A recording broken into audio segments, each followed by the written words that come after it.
Welcome to the Daily Chronological Bible.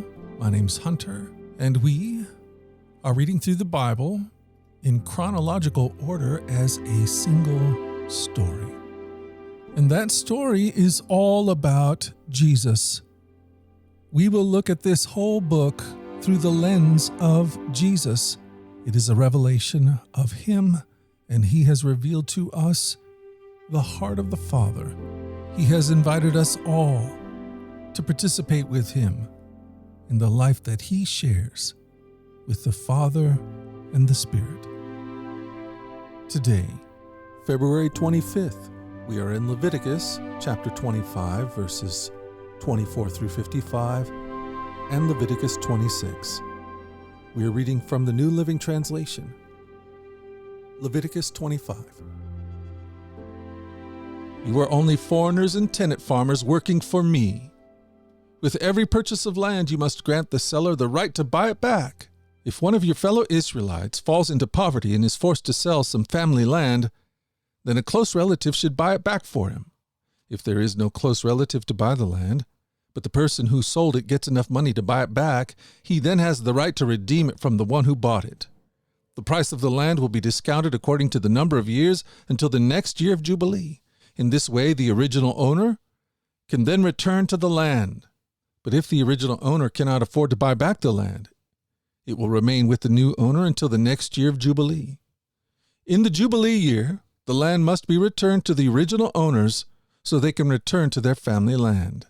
Anyone who sells a house inside a walled town has the right to buy it back for a full year after its sale.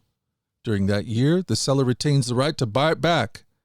But if it is not bought back within a year, the sale of the house within the walled town cannot be reversed. It will become the permanent property of the buyer. It will not be returned to the original owner in the year of Jubilee. But a house in a village, a settlement without fortified walls, will be treated like property in the countryside. Such a house may be bought back at any time, and it may be returned to the original owners in the year of Jubilee. The Levites always have the right to buy back a house they have sold within the towns allotted to them, and any property that is sold by the Levites. All houses within the Levitical towns must be returned in the year of Jubilee. After all, the houses in the towns reserved for the Levites are the only property they own in Israel. The open pasture land around the Levitical towns may never be sold. It is their permanent possession. If one of your fellow Israelites falls into poverty and cannot support himself, support him as you would a foreigner or a temporary resident and allow him to live with you. Do not charge interest or make a profit at his expense. Instead, show fear of God by letting him live with you as your relative.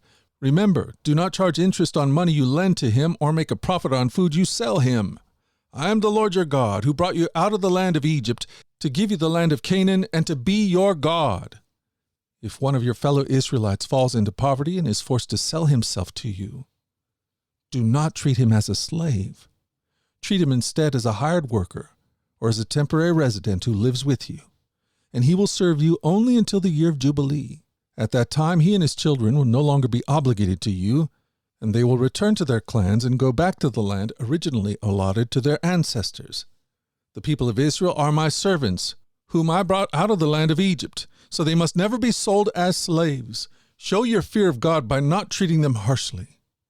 However, you may purchase male and female slaves from among the nations around you. You may also purchase the children of temporary residents who live among you, including those who have been born in your land. You may treat them as your property, passing them on to your children as a permanent inheritance. You may treat them as slaves, but you must never treat your fellow Israelite this way. Suppose a foreigner or a temporary resident becomes rich while living among you. If any of your fellow Israelites falls into poverty and is forced to sell themselves to such a foreigner or to a member of his family, they still retain the right to be bought back. Even after they have been purchased, they may be bought back by a brother, an uncle, or a cousin. In fact, anyone from the extended family may buy them back. They may also redeem themselves if they have prospered. They will negotiate the price of their freedom with the person who bought them. The price will be based on the number of years from the time they were sold until the next year of Jubilee, whatever it would cost to hire a worker for that period of time. If many years still remain until the Jubilee, they will repay the proper proportion of what they received when they sold themselves. If only a few years remain until the year of Jubilee, they will repay a small amount for their redemption. The foreigners must treat them as workers hired on a yearly basis. You must not allow a foreigner to treat any of your fellow Israelites harshly. If any Israelite has not been bought back by the time the year of Jubilee arrives, they and their children must be set free at that time. For the people of Israel belong to me. They are my servants, whom I brought out of the land of Egypt. I am the Lord your God.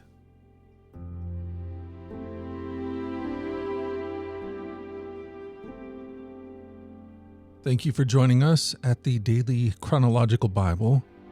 You can find out more about our other podcasts at dailyradiobible.com, where people from all around the world come to join us in this journey through the Scriptures, where we allow the Scriptures to point us to the God who is love, the God revealed to us fully in Jesus.